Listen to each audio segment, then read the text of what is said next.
Кайнатма. Казан кайнының ничә подкасты булды әле? 56. 56 соңгы кунак кем булды әле? Сен, по-моему. Мин килгәннән. Чеге. Текле аягым белән букка бастың ди. Юк, кымда койдым. Дәк, ярар. Яхшы булды. Байракны аласың. Юк, китәсең ди. Җегетләр үлмәгәсез, сезнең белән сезнең эшлегезне ачыла. Димәк, синең рәдиф подкастларда тәҗрибәң көчле.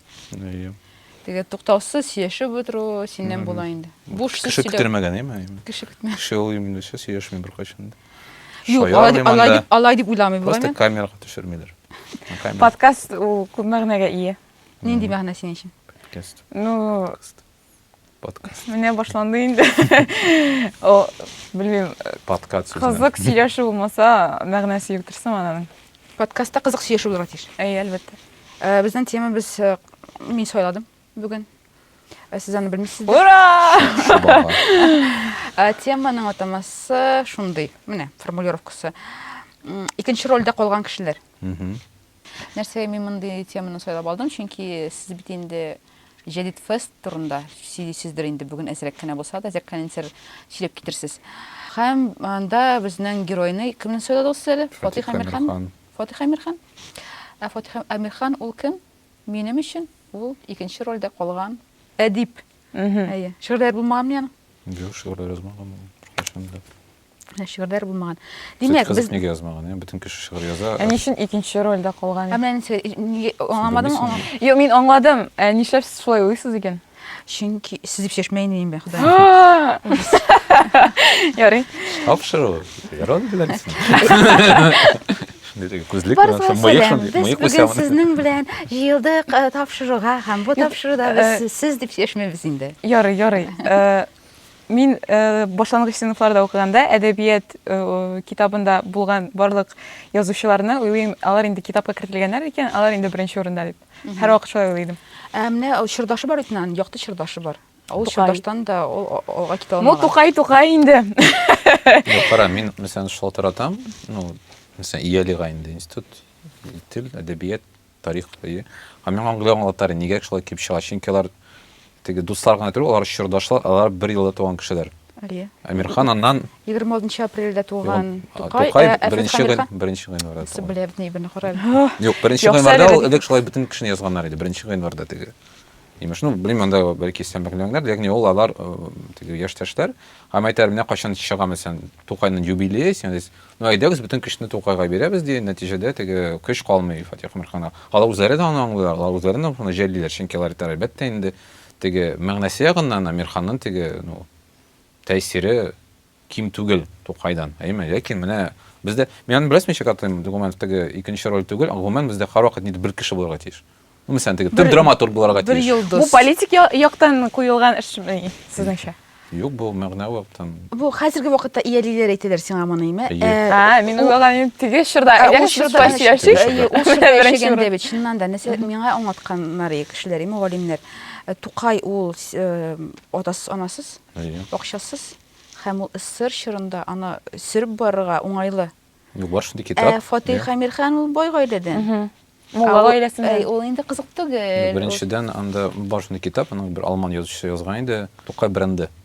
Тукайның бренды шулай үзгәргән, ул шулай булган буржуаз язучы, дини язучы, фәлән. Менә 58нче елда теге Тукай премиясе бралга килгәч, инде менә шундый оппак Тукай бралга килгән. Миңа асасы кызык булды, хәзер мин кешегә сөйлим бит, 86нчы елда Тукай музыка бралга килгән. Демәк, Шәриф Камалның музее булган, Муса Җилнең музее булган, а Тукайның нигәдә музее 100, ничәмә ел булмаган икән. Ул мин тугач тын бралга килгән ул мәсәлән 86нчы елда. Әмирханның әле дә юк. Һәм Әмирханның, димәк, театр мәдәниятендә һәрвакыт булырга тиеш инде бер төп герой, мәсәлән, төп җырчыбыз. Кем? Илһам Шакиров. Кем әйтә? Илһам Шакиров, кем әйтә? Рашид Хайдар Бигишев. Вахапка киткән сау вакытта. Әлфия Афзалова. Хатын-кызлар бөтенләй читтә торалар. Я исән булырга тиеш белмим. Төп драматург, Туфан Миннуллин китә, Гизаниев килеп чыга, Гизаниев. И димәк, бөтен кеше шунда китә инде. Теге хәтта бу сәясәт белән бәйле түгел, кеше ничек җиңел менә. Бер Тукайны яратырга, теге ике әйбергә бүленешә. Чөнки өзек кенә кешенең башына икенче кешеләрне кертә башласаң, алар Тукайны онытырга мөмкиннәр. Мин килешмим. Мин юк, мин дә килешмим. Монда бер кеше килешми кебек. Бу әйбер белән. Чөнки миндә миңа әйтә инде апам, ала дип сөйләп йөрмә, ала дип сөйләп йөрмә. Кешеләрнең электр булачак та контекстыннан аерып сөйләячәк. Мин гел гел Тукай булды инде дип әйтәм мин. Тукайны яратмаганнан түгел бит ул. Гел Тукай бул. Чөнки инде без аэропортка да Тукай исемен бирәбез. Үштылар, что ли? Үштыгы, что ли? Бүтән сүз юк минем. Аңлыйсызмы? Аңлашыла инде ул теге Астанага барсаң да Назарбаев булды бөтен җирдә име? Монголияга барсаң Чингис хан аны туктаусыз.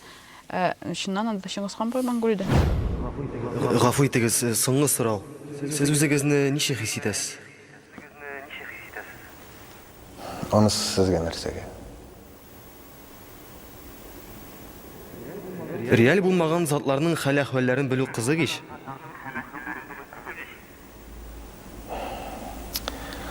Кадерлем, без сезгә караганда күпкә реальрак затлар.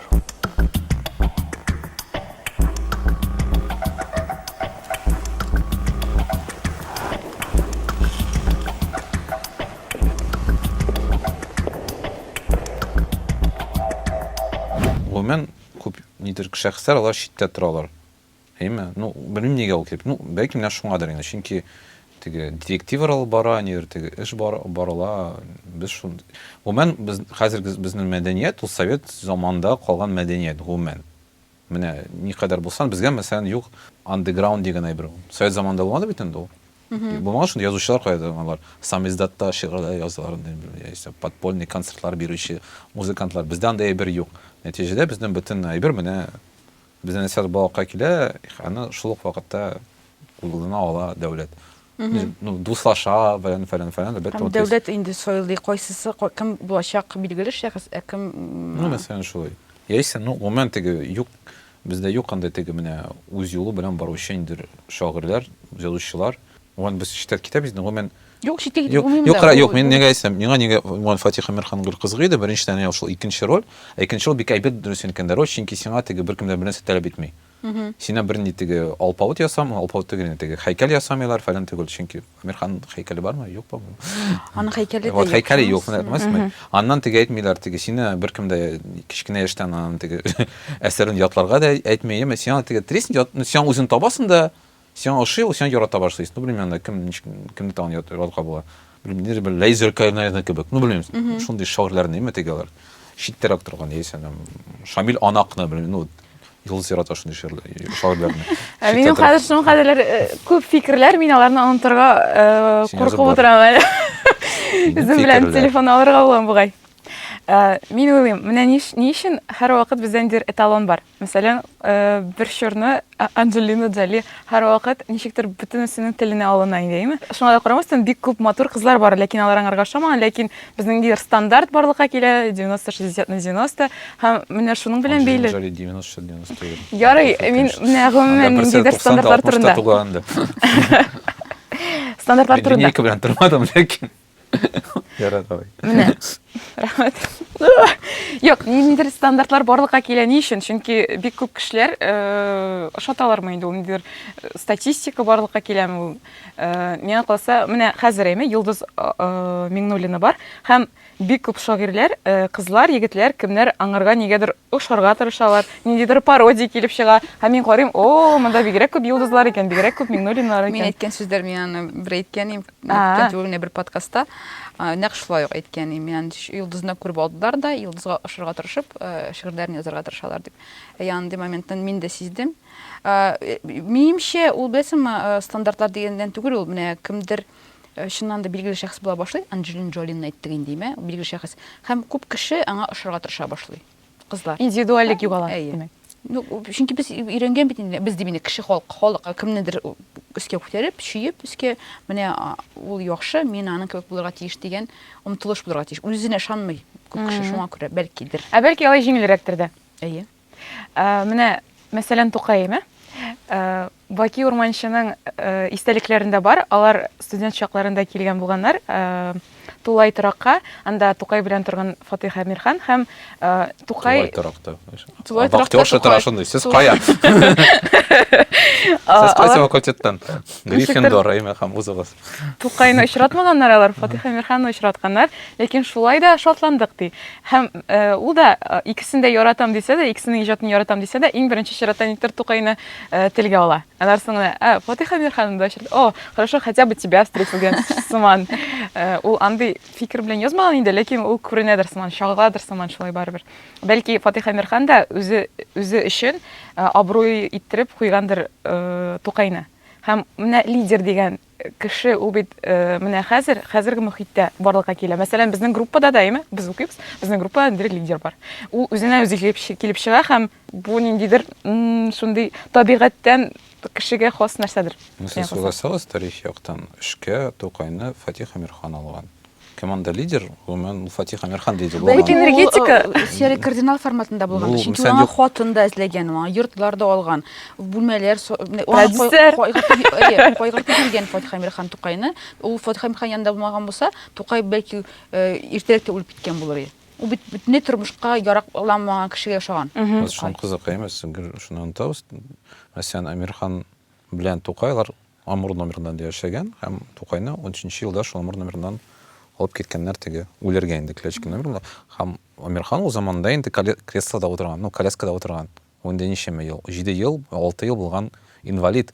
Ләкин син аны бер кашан да теге сизмисең. Мин әле генә укыдым, теге чынлап та ул яшилар, икенче катта, димәк аны теге аска төшерү өчен кеше кирәк. Бunda бернди пандуста бер нәрсә юк димәк. Ләкин без ничек тә сизмибез менә теге нидер язучы мескен дип кайтабыз. Әмирхан юк. Шуңа күрә мин теге кеше әйтә инде сез гелеш шулай ике кешене яныша куясыз, ләкин мәсәлән безнең фестивальдә ул Тукай исеме барында бер-ике урында гына. Чөнки мәсәлән без музейга бардык, Тукай музеена без сорадык, кемдә белгеч. Чөнки әлбәттә инде Тукай музеендагы булган белгечләр, алар Фатих Әмирхан тормышы белән шөгыльләнәләр, кызыксыналар, китаплар чыгара фәлән. Ләкин гомумән минемчә теге һәрбер аерым шәхесне аерым карарга кирәк. Юк анда теге Энгельс и Маркс, Чип и Дейл фәлән. Кстати, кызык булыр Дейл турында фестиваль. Карагыз әле, дуслар, без бит сезнең белән кайнатма подкастында. Сез аны Булгар радиосында тыңлыйсыз һәм социаль челтәрләрдә видеосында карый аласыз. Без монда, без дип инде мин танышып китик. Ләйлә, Казан кызы, сәләтле егет кызлар белән аралашам. Сезнең өчен чакырам аларны бу подкастка һәм без төрле булган темаларга сөйләшеп алабыз. Бүген кунакта безнең Миләүшә белән Рәдиф. Хәзер алар үзләре турында бер-ике сүз әйтеп китерләр, таныштырып. Чөнки Миләүшә белән без якыннан таныш түгел. Менә ул үзенең турында сөйләр, Рәдиф турында мине сөйләргә сүзләрем бар. Аларны мин җиткерермен. Кайнатма. Әйдә, Миләүшә, синнән башлый. Эх, мин шулай дип уйлаган инде аягым эшли. Әйдә. Миләүшә Ризванова, миңа 25 яшь. Беренче белемем буенча мин Казан театр училищесын бетердем. Актриса театра, драмы. Хәзерге көндә мин укыйм Казан дәүләт мәдәният институтында, 3нче курс, режиссура кино и телевидение. ТНВ каналында манзара тапшыруында кызык дөнья рубрикасын алып барам һәм Тәртип радиосында калип тапшыруын алып барам. Дөньяны яратам, кешеләрне яратам һәм дусларымны. Конкурс була иде, теге матурлык конкурсы. Бу ник кеше Зрительские симпатии. Яратмыйм. Үземне яратам. Яратам. Кашапов Рәдиф. Фаритович. Тыгылмаган урыны калмады. Эшләмәгән эше калмады. Стендапер, җырчы, биюче, алып баручы, тагын язучы. Тагын ничесен дисең? Кемдер анда? 2 бала әтисе. 2 бала, әтисе 2 төрле хатын кыздан. Аны әйтергә ярый. Бик креативный кеше. Бик креатив кеше. Шуннан да Рәдиф турында сөйләгәндә кешеләр барысы да белә тора, шуннан да Рәдиф. Ул нәрсәдә күп нәрсә эшли, ләкин нәрсә эшли белмиләр. Бик күп нәрсә эшли, бик тырыш кеше. Экскурсияләр алып барасы, син экскурсоводта бит әле. Эшләмәгән эше калмады. Ниме бер караганда. Каян син вакыт табасың? Һәм моны гаиләң ничек аңлый, хатының ничек аңлый? Түземлеге җитәме сиңа?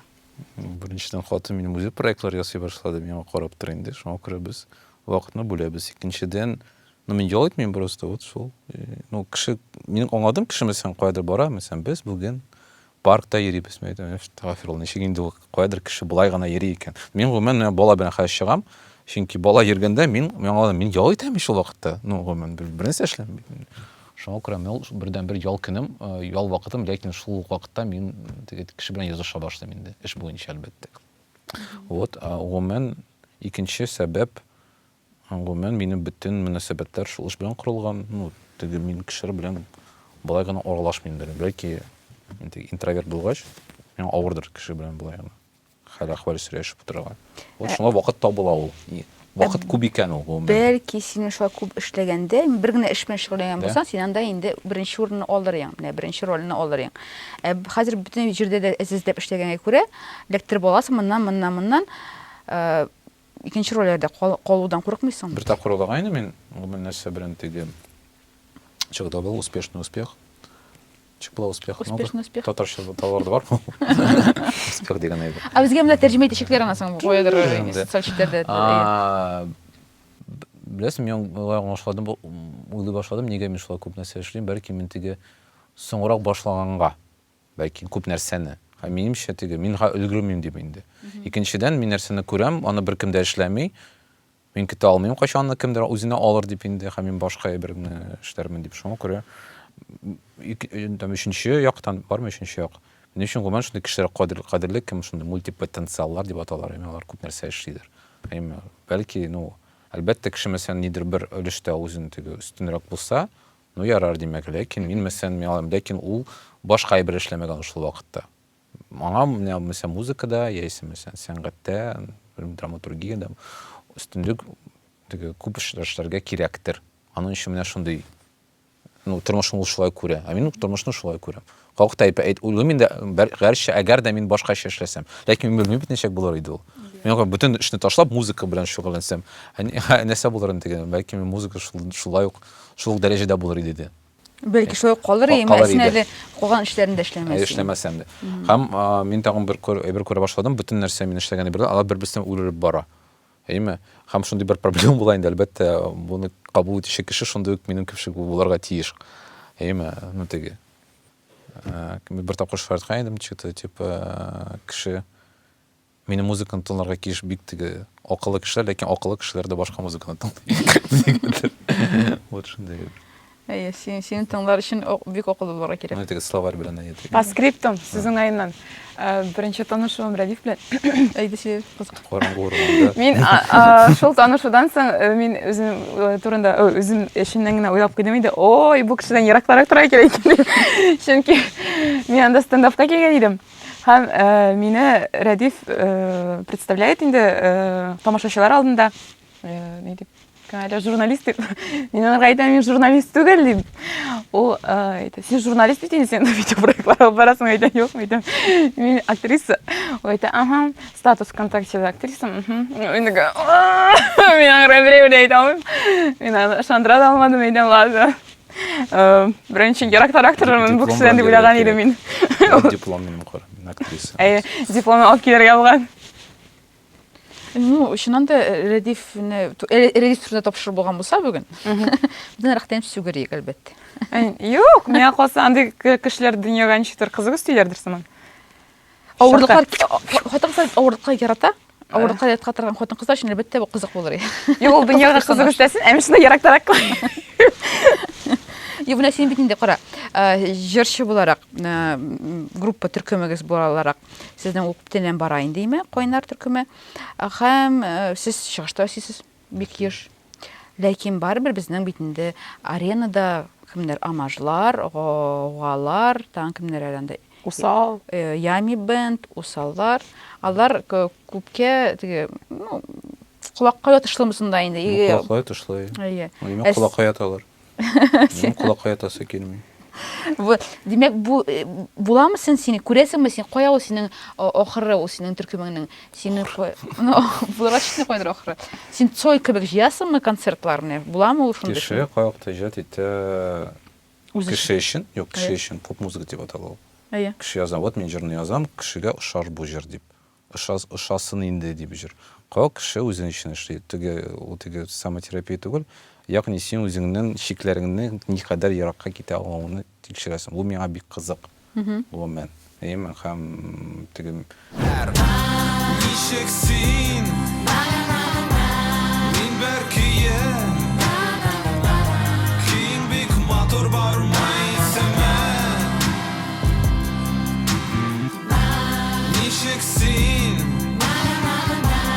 Мин бәркие Киң бик матур бармай сәмә кімді жазған еді? Кім жазған еді? Теге Рушан Хайри жазған еді. Вот Радифті күлгеш, анар таптылар. Менә бұлай да сарға булган икән. Рәдиф үлгәч? Ну, тем более теге табырлар бөтен каталогларны, архивларны, теге бөтен альбомнарны табырлар иттеләр. Менә бұлай буларга, булай иде. Менә бұлай иде. Ягъни бу тикшеренү кебек. Шуңа күрә без үзебезнең төркемне лаборатория дип атыйбыз. Төркем түгел. Ягъни без теге сәхнәдә чыгучы төркем буларак үзебезне бәлки теге бераз сайыр хис итәбез. Чөнки без сәхнәгә чыкканда безнең бу момент теге вот тамашачы безне яратыр микән, яратмас микән, ул теге шундый, ну, бик аңлаешлы бер момент. Әгәр сине тамаша яратсаң өчен аңлаешлы музыка язарга кирәк. Кешедә, о, менә бу шуңа бу төркемгә, мин бу төркемне яратам, мин бу төркемне дә яратам бергә. Мин теге төркемнәргә бәйләнмәс өчен, чөнки бар татармысын мин теге өчен күңелдән аларның җанатары. Миңа теге бер ошамаса да чынлап та әйтәм, сиңа нәрсә электропоп мәсәлән, әйтәм, вот там можно тыңлап. Знаешь, там есть сиңа там рэп корышым, вот Назым бар, вот Назымны там белмәм дә там, сиңа шыймы там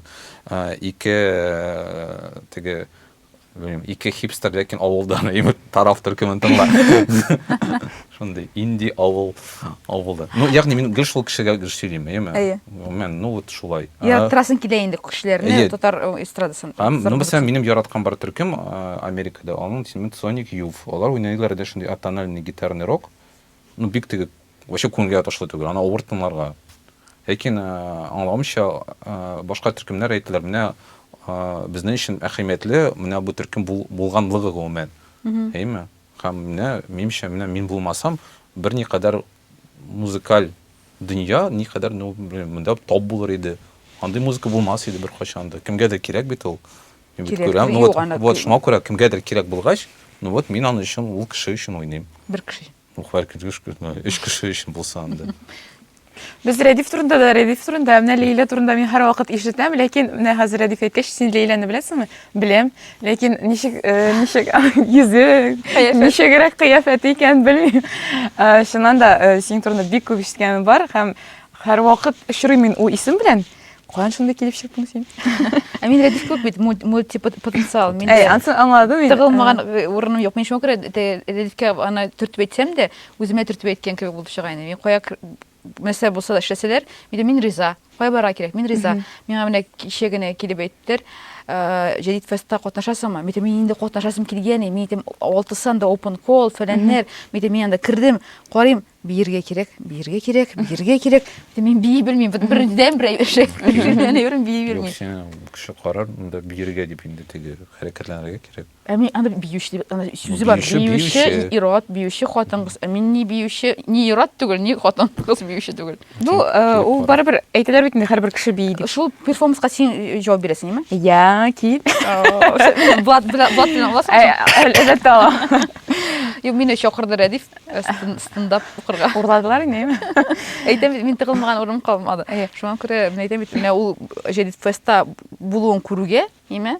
Анда минем инде катнашасым килә моментально, мин энтузиазм, мин прям просто распирать, мин барам, мин эшлим. Әйтәм бит, биюш дигән сүз булмаса, мин анда язган булыр инде. Мин киләм, каян эшләр кирәк. Хәрәкәтләнүче кыз кирәк. Әмма мин Казанга килгәчтен шундый кешеләр белән очрадым. Лениногорск районы Яңа Иштирәк авылы. Җәяү килгән кебек. Сезгә килдем Бер сәгать. Җәяү барды. Юк, машина. Автобуста бардым. Әйе. Казанга килгәч, мин шундый кешеләр белән очраштым.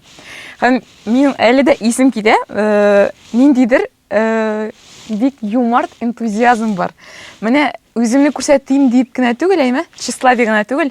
Ниндидер кешегә ярдәм итү, андый кешеләр эс түгел Казанда, һәм мин исем китә әле дә. Мин ул кешеләрнең исемен беренче күрәм, аннан инде үзләрен очратам, аннан соң о, менә ул кеше икән дишендер. Һәм алар шундый еш очрыйлар Казанда, һәм минем бәлки шуңа күрә Казаннан китәсе килмидер бер кайчанда. Миңа җитми энтузиастлар. чын әйткәндә. Мин гел каядыр барган сайын мин әйтәм, ничек кеше акчага жүләр дә эшли ала. Әйдәгез, менә чын күңелдән энтузиазмда гына эшләп карыйк дип әйтәм мин. Ләкин аңлыйм, хәзерге материал чорда яшибез без. Рәдифнең ки баласы бар, аны аштырга кирәк аңа. Яра мин теге ашамышты яши алам. Аңа акча эшләргә кирәк. Менә булай гына сорамадым бит, җәдит феска түлиләрме сиңа дип сорадым мин аны. Ул түлиләр диде. Ул шатландыра. Ну, җәдит фестны без улап чыгарганда, беренчесен 16 елда Тәбрис беләнме? Юк, анда шулай кызык иде, минем бар иде бас гитарист, Тим Музавит фамилиясе. Ул әйткән менә җәй көне уза печән базары, әйдәгез теге салкын вакытта ярминкә үткәрик. Ярминкәдән башланган инде. Хәзер ярминкә дә юк. Һәм без тапкан идек урок, теге Кремлевская 21, кая хәзер түбәтә урнашкан фәлән урында. Анда игровой автоматлар музей иде, ләкин аны беркем дә музейга йөрмәгән инде. Алар әйттеләр, әйдәгез килегез. Алар безне бушлай керттеләр. Ялгышмасам, беренче җәдит фестның бюджеты булган иде 15 мең. Алар басы киткән иде билетларга Шамилия Тулина алып кирдек без беренче тапкыр һәм Тимур Абузяров дигән. Ой. Абузяров исемле язучы, ике язучы иде. Шуңа темасы бар иде, татар язучыларымын фәлән. Хай Такташ турында уйлыйм ул. Хай Такташның бер, анда соңгы вакыйга иде, Хай Такташның теге музыкасы. Һәм без улап чыгардык инде. Менә булсын шундый фестиваль, кая тресенсе эше була. Ләкин ул теге беренче тапкыр инде. Ну, беренче бераз гына яңалык булса инде һәрберсендә. Менә без тырышып карадык. Мен бу шулай бер ушу бит инде. Мин шәп карадым. Вот мин беренче булдым. Яисем тикшымга шәп бит инде ул мен теге хиснидер эшләр туасына. Вот шулай итеп җәдит фест бара иде. Һәм ялгышмасам, ул каядан акча табып, хәзерге вакытта ул кертелгән теге тел саклау программасына. Вот, димәк, ул әзрәк кенә бара. Тәбрис белән сөйләшкән минеме? Һәм Тәбрис белән әйтә, җәдит фест ул безгә Рәдиф белән кызык булсын өчен эшләнгән әйбер ди. Менә безгә икебезгә кызык икән. Димәк, ул була. Димәк, ул яши. Ну, то есть, шулай башланып киткән иде. Ул кызык, җәдит фестның гомән теге исеме бар, аның җисеме ул Тересенси була ала инде. Һәм менә бу ел булган бит теге фестиваль Горький плюс. Әйе. Бар кемгә булганмы анда белмим.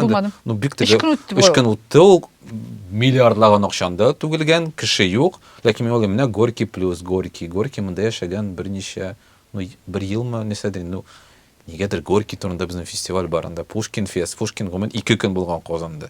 Мәйтәм, немәгә теге бер татар турында юк, менә, ну, прикольный фестиваль булырга тиеш. Мәйтәм, туктар минем бар бит прикольный фестиваль, җәдит фест минем бар. Мен димәк, булсын бу ел булсын ул Фатих Әмирхан турында.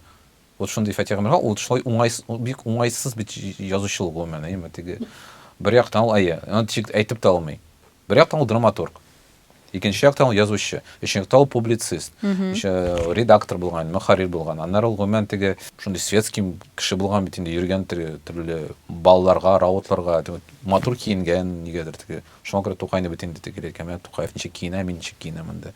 Камзуллар, шляпалар фәләннәр. Аның теге әтисе белән ачык конфликт булган, әйме әтисе мулла булса да. Аннары ул теге инкыйлабтан соң башта инкыйлабны сәламләгән, аны каршы чыккан. Башта ул булган теге бөтен теге европейский татарин, аннары ул аңлаган теге бәлким ялгышкан инде. Шундый кызык шәхес ул, аны теге гомән ничек күрсәтәсе килә, ләкин күрсәтә булмый инде теге Әмирхановский чтение башлана теге научная конференция анда, не кешеләр җыела. Мин уйладым, нигә мәсәлән ясамаска, менә миңа нәрсә Әмирхан ул яшьләр турында язган. Аның иң билгеле әсәрләре алсак инде, яшьләр пьесасы бар аның. Бик мощный әсәр, анда теге хәзерге вакытта язылган кебек. Анда бар теге Хаят, аны теге кыз турында инде, мен татар кызы дигән татар кызы Амаждан алданрак язылган әсәр. Димәк, ул теге ул заманда менә реально теге параличта белән сугылган кеше бөтен җирдә кайнаган. Ничек йөргән ул, мен күз алдыма китерәсем. Ул кайда бара моны шулай. Анда бит асфальтлар юк. Асфальтлар юк. Шуңа күрә теге миңа кызык, мен шундый гит ясарга, кешене утыртырга коляска, биргә камера, вот кеше ничек яшәгән. Хәзерге вакытта инвалидта шулай ук яши бит инде. Без менә кешене күрәбез, мәсәлән, килде ул китапханәгә, спектакль. Димәк, ул каяндыр төшкән, машинага утырган, машинасы булса, утырган, монда барган, никадәр күп көч кирәк, без халыкта утырабыз иде бит. Что-то бармыйм, что-то хәл юк бүген, что-то басы килмәй. Нәрсә булды инде сиңа? Бу ничек тә яшәгән һәм 40 яшендә булган инде нәтиҗәдә туберкулездан. Кстати, шулай Тукай кебек. Әйме теге 13 яшькә. Кайнан туберкулез булды дип ышанасың инде син?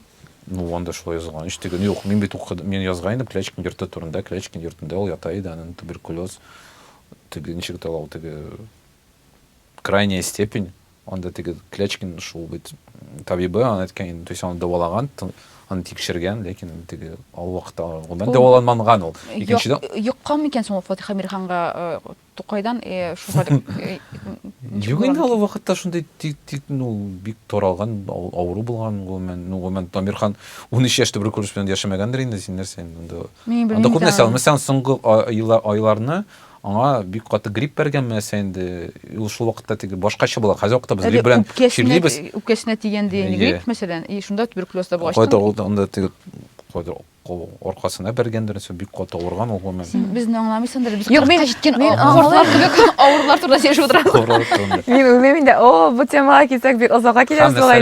Мәсәлән, мин уйладым, ярар, нинди бар форматлар, ну кешегә аңлаешлы, чөнки җәйтфестә бар шундый фишка инде, нигә кайвакта кеше күп килә. Чөнки без алабыз нидер бер уешманы, мәсәлән, биючеләрне, алар күп. Аларга кызык нәрсәдер, яки алар теге татар телен хәтта белмиләр. Хәтта алар өчен беренче таныштыр, ләкин сез менә булачак менә шундый кызык шәхес, аны турында нәрсәдер биергә кирәк. О, прикольно. Кызык миңа. Килгәндә бер 50 хореограф үлмәндә, бер качанда гомән татарчалар йөрмәгән, ләкин хала берәр, димәк татарчаласында мондай бер була ала. Ничек итеп син Фатиха Мирхан турында бию аркылы сөйли аласың? Бу ничек буласың? Аны бетерә алмыйм. Мин мисәлән, чыннан да биюдән ерак булганга күрә, миңа әзрәк кенә авыррак. Мин Саксыкка бардым инде, Нурбекнең Әлифенә дә барып кайттым, име. Теге аңларга тырышасың инде, үсеп җитәргә кирәк бит инде, акыллы йөз белән. Биографиясе миңа авыр булды дип. Куркып кына барам ул якка, шулай менә алай гына күзне йомып кына теге сизәргә тырышып, аңларга тырышып, чөнки бер мәлдә ничектер әйткән идем, мин берәр дә аңламадым дип кайткан идем.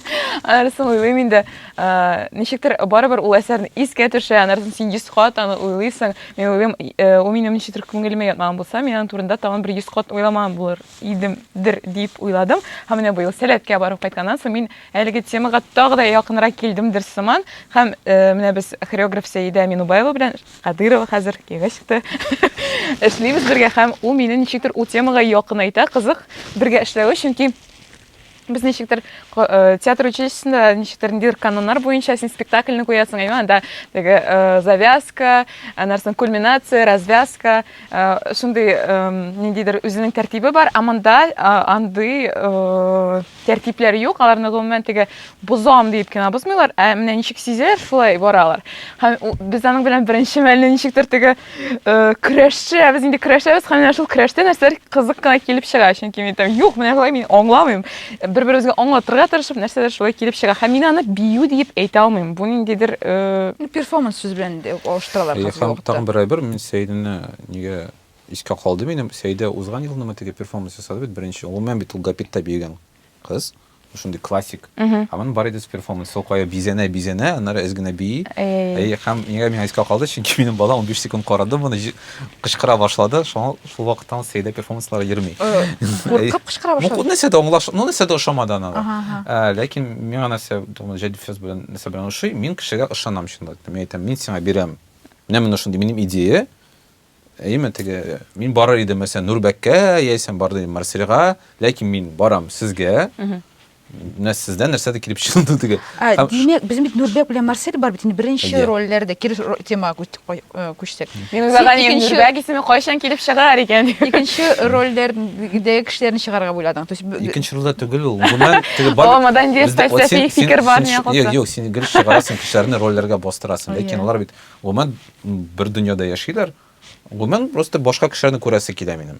Әйме теге музыкада булсын, мәсәлән, мондый музыкала. Мәсәлән, менә мин татарча яшәмдә яңа музыкантлар булмады бит. Мәктәптәге конкурс оештырдык.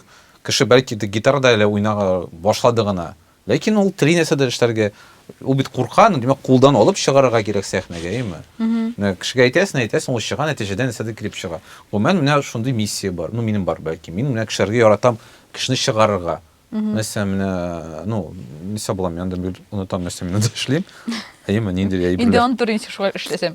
Ну, мәсәлән, минем булачак комикслар. Татарча комикслар аз, ләкин мин ничектер без хәзер хатын белән шул шумлы комикслар дөньясында мин 6 комикс быел яздым текстларын. Әйме, мен әйтәм, әйдәгез, менә 8 комикс булачалар Фатиха Мирхан тарихын язалар. Алар да элек ул кеше турында беренче белмәгәннәр, алар да элек документаль комикслар ясамаганнар. ул вакыт турында хәтта, әйме, һәм алар утыралар хәзер. Байопик булып чыга Ну шулайрак әйтәләр, әнәсә монда ясарга мен әйтәм, менә монда сез дөрес ясамадыгыз, бу иске таш түгел. Бу иске таш мәчете башкача булырга тиеш. Яисә сез менә монда күбрәк теге светский тормышны күрсәтәсез, бу сәүдәгәр тормышы булырга тиеш. Һәм кеше үзе чиктер аңлый ясый бара. Ләкин мен әйтәм, мин сезгә ышанам, сез рәссамнар, әйме, сезгә мөмкинлекләр бирергә тиеш. Сез үзегезнең теге квадрат тормышыгызда яшәргә тиеш түгел, әйме, һәм гомумән, ну татар мәдәниятенең теге күп өстенлеге нәрсә төрлелектә.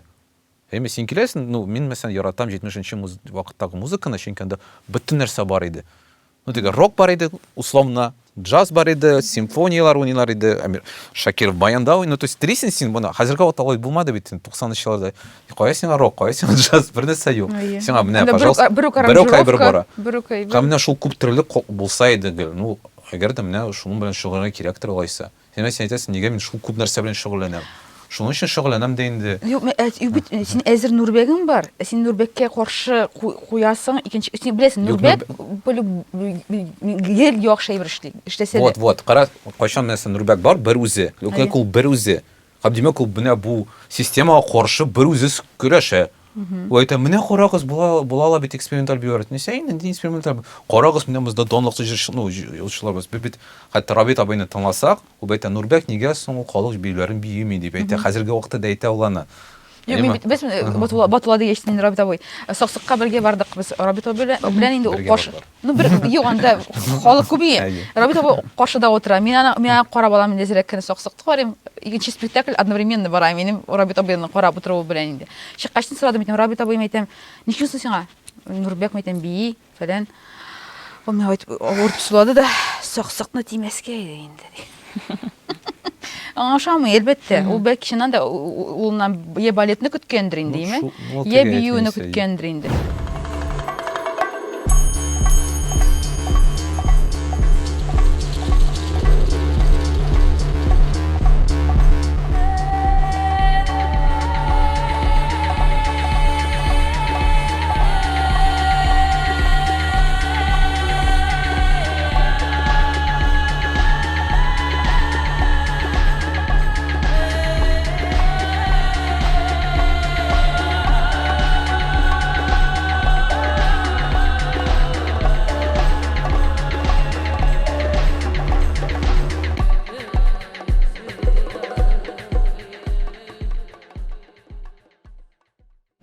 Ансоңлашыла, ата-аналар каршы булган. Мин нигәдер һәр вакыт карыйм да Рабит абыйга, һәм ул бит һәр вакыт йөри. Һәр вакыт килә, һәм мин уйлыйм, аның шундый зур мәхәббәт малайларына карата. Һәм мин үземнең әниләремне һәм әни белән әтине һәр вакыт искә алам, Рабит абыйны күрсәм. Чөнки миңа калса, минем ну, менә була инде, әйме? Әни миңа мәсәлән шалтыратып әйтергән мөмкин. Звездиш, бер нәрсә булырга мөмкин шундай бер, ләкин ул аны бер кайчанда халык алдында күрсәтмәячәк. Ул миңа үземә әйтергә мөмкин, шәхси. Ләкин аның минем иҗатым ошамаса да, алар һәр вакыт мине яратачаклар һәм киләчәкләрдә. Белмим, бу ниндидер мәхәббәт. Нәрсә Рабит абый да яратып бетерми күбе берләрен, ләкин барыбер йөри һәм барыбер горурлана инде, аңлашыла. Чөнки үз баласы үз каны. Һәм шуңа күрә ниндидер химия бар анда. Мәсәлән, алар менә шул егет, әйме? Сәхнәгә чыкса, аннан инде күзне алып булмый калса. Алар бергә бийләрме? Алар бит өчесе өч төрле. Һәм мин әле сораган идем Байболат абыйдан. Каясың сезнең әнигез? Ул әйтә, ул шундый чыкмый торган кеше инде, теге сәхнәгә, публикага чыгарга яратмый. Ләкин менә ул шундый продюсер булмаган булса, безнең бөтенебезнең дә без бәлки андый булмас идек дип әйтеп. Шулай, мәсәлән, стендап дигән ниме? Без кирештек, менә бар Шалт Мөхәммәтҗан, ул кайда бара анда, нәрсәләр эшлиләр инде. Һәм шуның белән тамам. Теге, ну, кайдыр анда тегенче каталар, свет в окошке кебек яна да. Ну вот шулай, мәйтәмәдәгез, буларны менә монда утыртыйк.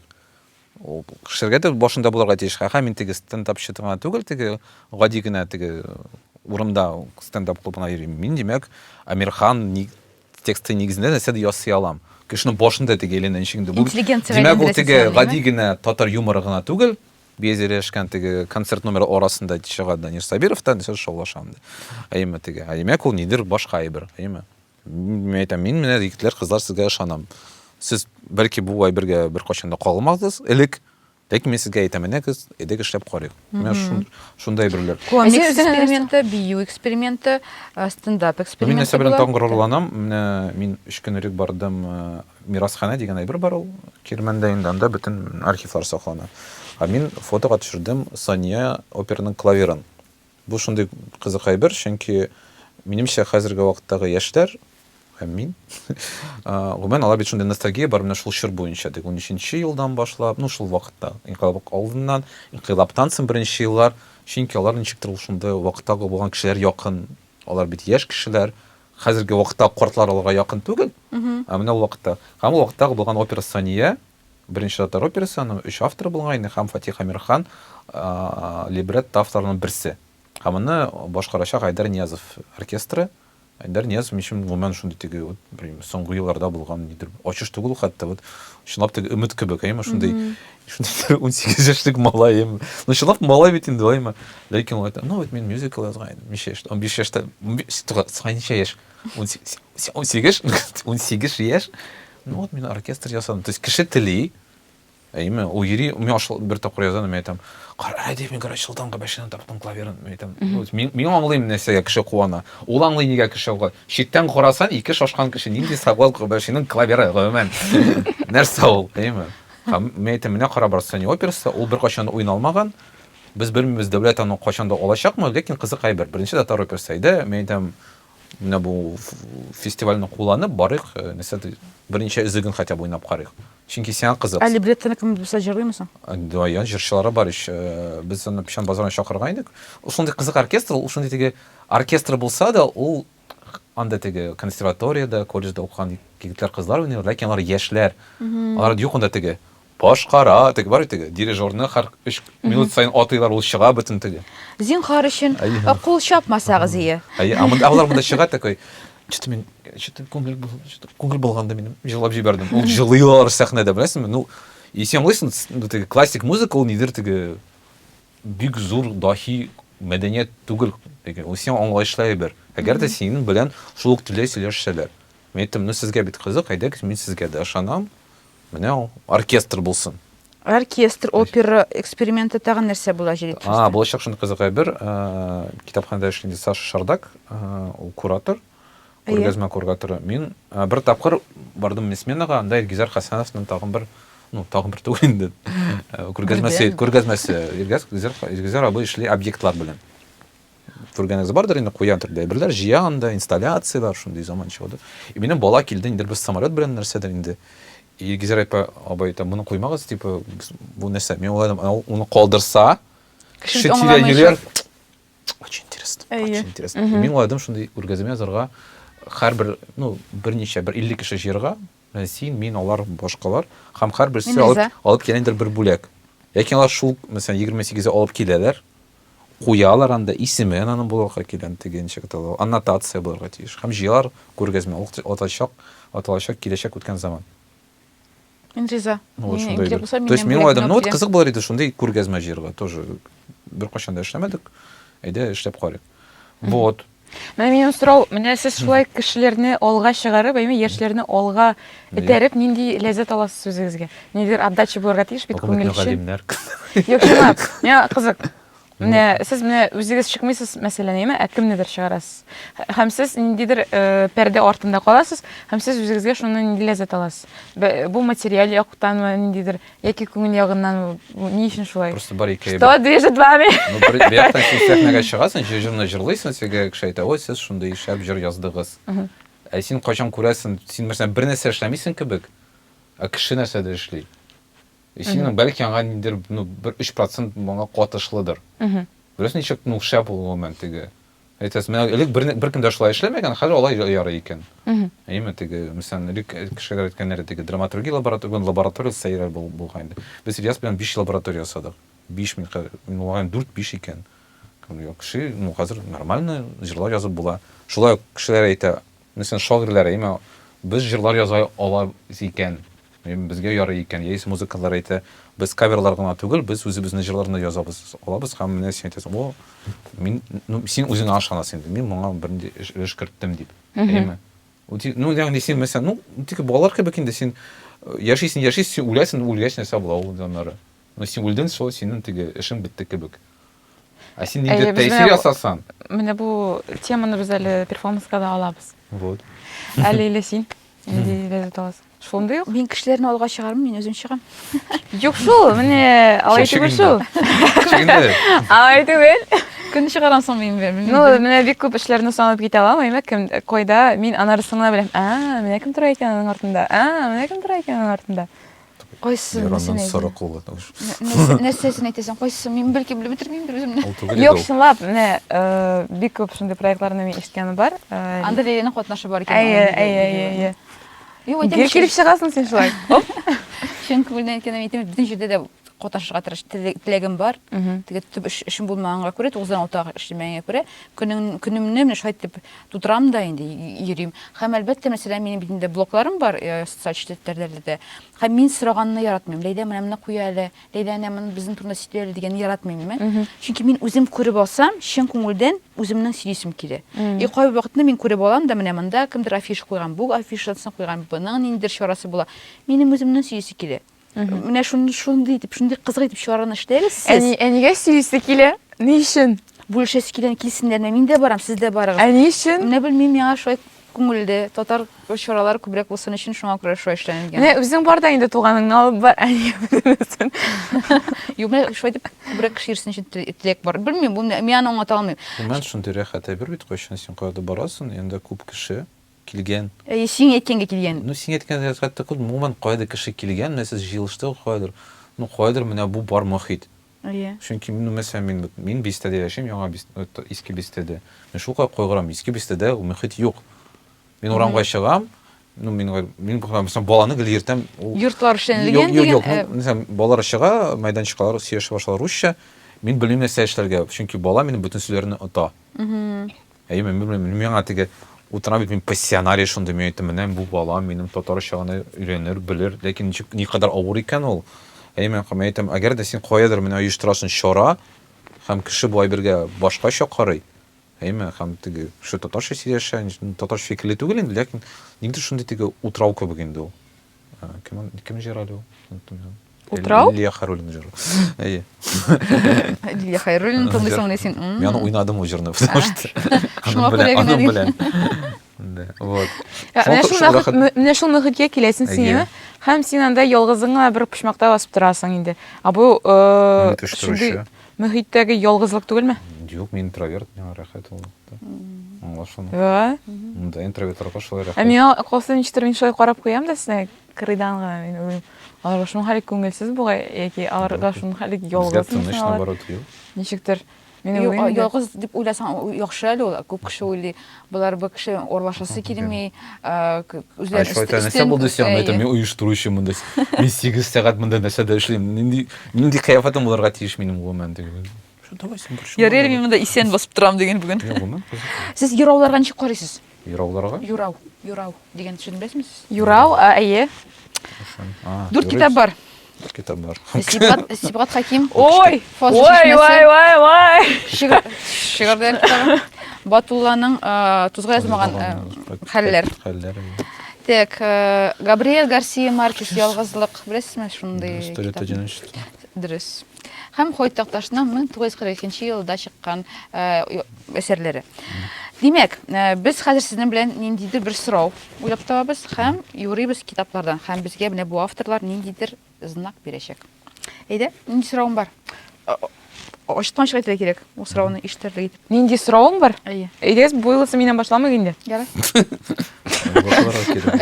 200 елдан соң буламы инкыраз дип хәзер сорыйм. Мен әйтәм, без бетәбез, ләкин без әкрен генә бетәбез. Без беткәч, безнең эшне башка халыклар эшләй башлар. Шуңа күрә әйбәт барысы булыр. Нәрсә әйтәсез? Ни сорау бар минем? Гомән. Лейла, син үзеңнең бренди сорауларың бармы? Мин көн сайын ачам, бүтән сорауларны шулай әйтәм. Чынлапмы? Ничек киергә микән бүген? Әйе. Миңа туры килә. Миңа кызык, әнә теге китапның исе ничегрәк икән? Кайсысына бумы? Әйе. Ана менә мин утырам, исе кып. Мин китапларны исләргә яратам, гел исним. Ул библиотекасы исе. Бер кашан да ачмаган китап исә. Әйе. Менә гади генә сорау бирик. Хәзерге бу кыш узак барачакмы? Бу кыш, ну, шой, мисаң жауап бирә. Бу сен аңлыйсың, бу кыш озак бара. Бу кыш. Всё, сорауны аңладык. Кайсы китап белән? Минем Ялгызлык. ярат. О, ялгызлык жауап бирә, конечно. Үзең укый иде. Просто ачырга теләсә кая. Әйе, Там укыргаймы? Әйе. Бу уверен. Сугышынан. О, Иң кискенләшкән чагы әнә шул дәвергә туры киләдер мөгаен. Баштарак революцияны яклап килгән җир беләүче либераллар җиргә булган хокукны яңадан караттырмас. Җир беләүче консерваторлар белән яшерен килешү багладылар. Эмиграцияда ятып, сугыш аркасында чиреп чыккан либерал политиклар полковник Аурелиано Буэндия үткәргән зугышларны артык кискен дип санадылар. Ты уверена? Давай заново. Иде битнейт. Дигел туры килә, шынкын әйткән дигел туры килә. 31 бит. 31 бит. Так, 31 бит нәченче ел? Майда 10 өстән. 10 өстен. Яңа туган сабыйны уйнатып та көлдереп тә маташа иде. Астагфирулла. Аңладыңмы? Менә шулай ул. Синең сорауың инде. мин әле уйлыйм. Әйдә, Лейла, син сорау бир әле. Минем сорауым, так, әйдәгез миннән бу бер тапкырда булмаган, син сорагачтын эшләгәндер. Так, Җәдид фест ничек узыр һәм нинди тәэсир калдырыр халыкка? Булсын ди Рабита. Минем менә шул бурчыйм, һәр вакыт бер үк спектакльләргә бер үк кешеләр йөри. Ни өчен алай гына икән ул? Бер спектакльгә ни? Әйе, мәсәлән, Безнең аңлы халык Без карап бетерделәр, яңадан карап. яңадан йөри башлыйсың, әйе. Ай, беләсезме нигә йөриләр? Шуңа беткәндә. Мәсәлән, кеше карап бит сериалларны. Ну, бер үк сериалларны карый яңадан. Чөнки ул сиңа тынычлык китерә. Син беләсең, ничек бу булар, ничек тамамланыр. мин про расширение аудитории. Ну, юк, ну кеше мәсәлән йөри, мен шуңа беткәндә бер спектакль берничә тапкыр йөри, вот ул тыныч кына утыра, шулай. Сериал «Друзья» кебек инде. Аны беркемдә бер тапкыр карамады, бер-ике тапкыр кеше карый. Чөнки анда барысы да рәхәт. Син утырасың там, мәхәббәт FM. Алар кавышулар мин беләм. Это размене. Ике сәгать. Латыйпов инде корт. Все, ачып карыйм менә миңа леккән. Комедия язам дигән. Комедия язам дигән. Менә, күрдеңме? Димәк, көлке булачак. Көлке булачак, кеше сөйнәчәк, кеше елмаеп кайтып китәчәк. Рузирәнең сүзе. Рузирәнең сүзе. Комедия язачак. Комедия булачак. Давай син әйт, нигә? Сорау. Ниндирәк сорау бирим икән? Менә бу сорауны бирик бисәң. Нигә бер Мин Крымга барырга җыенам. Төшерергә. Килеп чыгармы икән? Әйдә кайсы китаптан? Так. Батула! Батула ниченче бит? 57. 57. Так. 57. Юрыйбыз, дуслар, юрыйбыз. Әйдә ниченче? Юл, өстәнме, астанмы? 9 ел өстән. Алыр өчен алар мөфтине Сине? үз файдаларын җигәләр. Алыр өчен алар мөфтине үз файдаларына җигәләр. Расшифровка хотя бы. Юк. Син мөфти ул менә син атырга кирәк мәсәлән мөфти. Әмир хәзрәт Хәмигуллин белән барсаң, улар эшләрен уңар дигән. Әйе, барырга, ләкин мөфти белән барырга Мөфти барырга кирәк. кирәк. Мөфти дигән сүз инде ул бәсме? Инәбәтне мөфти. Ниндидер Мөфти заманы була зуррак Казый була ала. Казый булырга мөмкин иченнән. Шундый. Әйе, мин уйлаган идем инде материал якта. Кемдер мине алып барырга тиеш. Әйе, Без шулда. мөфти белән Кырымга барабыз. Оператор Роуд барабыз. муви. Менә мин чыннан да яратам Мөфти Кырымга бара. Әйе, мин мөфти сезгә Ибраһим яратам шулай итеп. Монда позитив китаплар алырга тырыштым. Муабит китаплар дәфтәрләрен алып килмәдем инде. Андай вариантны алып килсәң, утырып елардык кына булыр. Ләкин син барыбер таптың, ул битне ачтың, син булдырасың, син табасың. Юк, кстати, мен кемдер без узган елны җәйттә идем, кайсы? Җәйттә ясадык Әлмәт Music Club-ның альбом презентациясе. Мен әйттем, менә без нигә музыканы язабыз, чөнки музыка безгә бик каты булыша. Белмим, сез ничек яшисез музыкасыз, сез музыка язмыйсыз, ләкин музыка язмаганда бик авыр икән. Мин музыка язмыйм шул. Вот музыка язганда шул кадәр әйбәт ул. Ну, белмим, просто вот ул. Каян килә ул музыка язуы? Ул космостан киләме син? Каян Ну, килә? шулай кешегә әйтә. Кемдер әйтә, мин язучы түгел, мин теге проводник. Яисә полупроводник. Син? Мәсәлән, ну шулай гадәттә. Әгәр дә, ну, мәсәлән, ачылганда, капысы ачыла дисәң, чыга. Ну, син искә төшәсең, нәрсә син яздың теге. Ну, кешегә ятышлы мәсәлән, бик гади әйберләр ала, менә ул мен теге син сәпиткә утырдың да, йөрисең, 15 минут узды, оп, барысы да бар. Куплеты, шумтасы, фәрәсен, мелодиясы бар, все, утырасың да язасың. Калыкта узак бара, ләкин узак барганда да рәхәт ул, чөнки ул теге секс кебек шундый үзен теге, ну, Ну, за процесс. Секс төрлечә Зак булырга процесс. мөмкин. Зак та булырга мөмкин. Зак процесс. Ахыры булсын гына. Узун процесс. Бөтен кешегә дә ошый торган. Ну, ягъни, гомумән син менә шул энергияне калыкта теге тискәре энергияне, яхшы энергияне что-то вот җибәрәсең. Аңу сиңа ничектер ләззәт китерә. Ярар. Менә икенче рольләргә килгәндә, мин һәрвакыт уйлыйм, бар бүгенге көн Лейла син нәрсәдер әйтергә, Юк. мин тагын бүлдердем синең фикерләреңне. Менә бүгенге көндә, мин уйлыйм, Сен потом отрежем просто. бар бит шундый поколение идеме, менә ничектер килеп чыга ул поколение менә үзенә. Мәсәлән, Тукайлар, ничектер Әмирханнар, алар бер чорда яшәгәннәр. Ничектер шулай килеп чыккан име? Әйе. Һәм менә миңа калса, хәзер дә шундый чор бара, име? Менә бик сәләтле татарлар яшидер сыман. Һәм менә без икенче роль дигән тема безнең, име? Әйе. Әйдәгез, менә киләчәктә кемнәр беренче рольдә булыр икән? Мәсәлән, менә без китапны ачабыз һәм менә Пушкин урында кем мәсәлән тора ала.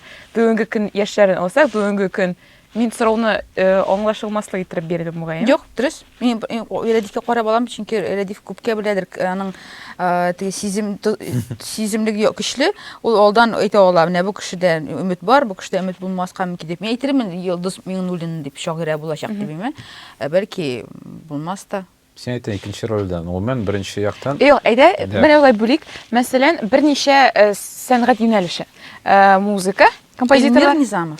Менә ни өчен Илмир Низамов беренче рольдә бар Миләүшә Хәйруллина, бар Зөлфәт Вәлиуллин, бар тагын бик күп композиторлар, кемнәрне без әйтә алабыз. Ни өчен беренче рольдә Илмир абый? Чөнки Илмир абый эшли. Ул әйткән иде. Калганнар эшләмиме? Юк, Илмир үзе әйткән иде, мин гомумән бик каты эшлим, менә минем үземнең музыканы кертер өчен. Чынлап та бу әйбер Продюсер һәм маркетолог буларак та Икенче яктан эшли. бәхетле кеше, аңа шулай булды. Ул бит әйтми иде, мин иншап дип. Юк, Тукайда шулай иң шәп димәгән ич. Юк, анда гомумән Тукай вакытында да барган инде башка шагыйрьләр. Гомумән син теләсәң инде чорны алсаң, сен аңлыйсың, ул хәзерге вакыттан шулай күренә, кемеш менә ул вакытта булган Тукай выжженная пустыня инде. Мәсәлән, Пушкин вакытында әйткәннәр 30-нчы елда, 35-нче елларда Пушкин үлгәндә әйткәннәр иде, ул иншап шагыйрь түгел. Баранда теге кукольник белмәм дә, фәләннәр без белмәгән бик модный шагыйрьләр, әйме, шул вакытта булган. Мәсәлән, кемдер әйтә, Тукай минем өчен беренче урында да, минем беренче урында Шәйхзада Бабич, мәсәлән, кемдер әйтә. Яисә Дәрдемәнд. Хәтта барында бар шундый сигәтен тема икенче роль, а бар икенче тема икенче юл. Әйме? Һәм мәсәлән, бөтен шагыйрьят Дәрдемәнд юлы буенча башлап. Безнең тема. Ну, чөнки теге төрле бергә төрлечә карап була. Әйме? Чөнки мәсәлән, белмәм дә.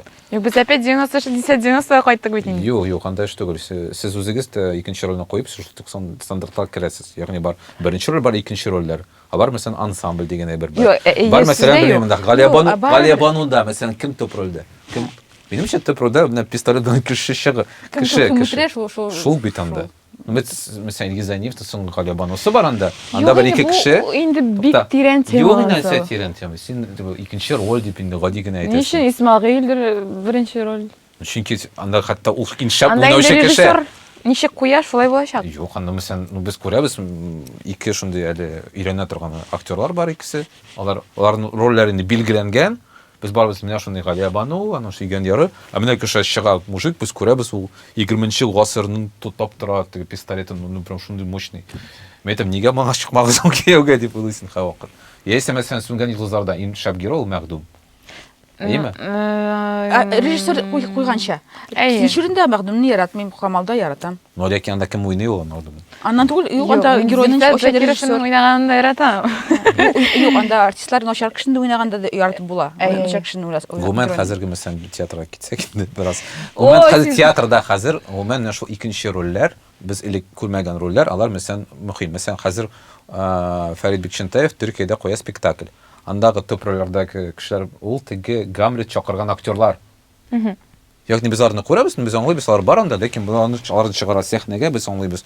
Булар да бит инде төп геройлар булалар.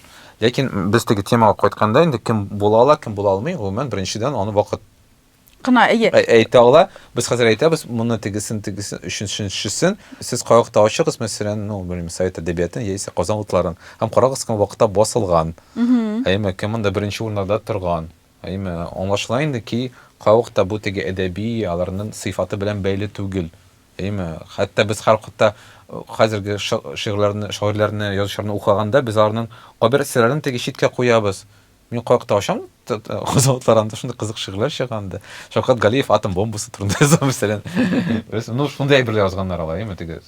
Яисә менә Батуны хәтта алсак, Батуның бик шәп китабы бар. Йөрәк тибеше дип аталу. Аның көндөлекләре ул. 66-нчы елда шундый шәп китап ул. Анда 75-нче елда утыра ул шулай. Все, минем вообще бер нәрсә тормышта алмый. Бөтен кеше бурычлы мен теге хатын белән спорлашам, беренче хатын белән. Анда берни Нурбек та юк, анда берни Байбулат та юк, анда Рузия юк, бер нәрсә юк анда теге. Ул менә ул аны спектакльләрен куймыйлар, эшкә алмыйлар, ул теге шулай теге ишеп үлеп бетәчәк дип инде. Син беләсең, аннары нәрсә булачагын, шуны укып утырасың, кайчан башланыр шул шәп вакытлар дип. Анда Нурбәгем туды минем теге шәп. Байбулат тумаган әле 93-нчы елга җитмәгән бу китап. Шуңа күрә теге бөтен әйберне вакыт үзе билгели дисемчә. Монда беренче әйтеп булмый, менә бу шагыйрьләр беренче урында дип. Без фантазия биреләбез хәзер. Мәсәлән, Низамов композитор булса, минем өчен мәсәлән Нурбек биюче булырга мөмкин. Артист белән авыррак әлбәттә, артистны инде сойларга авыррак, чөнки алар күбрәк. Һәм алар күбесе дә сәхнәдә булганга күрә, аларны барысын да яратып өлгерәсең дә, сойларга инде авыррак. Мин сойлыйским, минем теләк шундый мәсәлән булсын, музыкаль театр һәм булса анда бер көн Мирнизав әсәре, икенче көн Мироша Харуни әсәре, өченче Алсу Сөнгатуллинның, анда белмәдем, Бай Тирәкнең, Зөлфия Рауповның һәм фәлән-фәләннәрнең, әйме. Чөнки алар берсе-берсенә дә ким түгел. Ләкин аэропортка бер кешенең исемен куячаклар, аңлыйсыңмы? Ул аэропортның Тукай исемен алып аткачтын Низамов исеме булмак микән? Мәсәлән, кайыкта син аэропортта төшәсең, син анда татарча әйтәсез, Габдулла Тукай, нәфсе кызык. Чөнки кемдә булаган, менә шулай язарга кирәк. Ну, исем биргәннәр, бисем биргәннәр. Ул шулай совет заманасы, сезгә совет заманында туган кешеләр кебек. Исем бирә кирәк Имени инде того-то, имени сего-то булырга тиеш. Юк инде. Ну, бренд йөзеннән инде, бренд йөзеннән. Рәдиф Кашаповның музее булачак микән үлгәчтен? Юк, бишне ашыктырмыйм. Уяралдым. Кая булачаксың ул? Менә мин мәсәлән, миңа кире кайтсак. Мин әйберләремне җыеп барам. Кайчандыр булса да, кемдер музей ясар, минем исемем. Әйеме, нигә музей бигрәк шундай не бит ул. 40 яшьтән узган Анда мужиктан барам барасы теге килми. проводлар тулган пакетта там, шул булачак ул. Просто мин балконнан бу тәйберне алып чыгарачаклар. Бу Рәдифнең тюльпаннары, тюльпаннары. Шулай булса. Вот интересно, это нәрсә. Шулай булачак. Юк инде хәзер вакытта музейлар ача инде синесе. Барыбер. Ә ни өчен музей? Ну, шундай. Шул Лейлә совет Менә сиңа стандартларына атап җыр язсалар, икенче хәл. Язлар бит инде. Әйеме? Әйе. Кем? Илмира Низам? Илмира бене яратам. Сен куйдырмасың. Анда Рәдиф тә бар ул җырда, мин бар. Ләйлә. Юк. Кайсысы? Куйдырмыйм сиңа. Ярик. да и бар. Менә ул егет язган. Әйе. Мин хәтта беренче сигәнче хәтта сәпиттән алмадым вообще. Мин барам сәпиттән. Нәрсә бу? Мин аларны турында яздым. Алагырда яздым.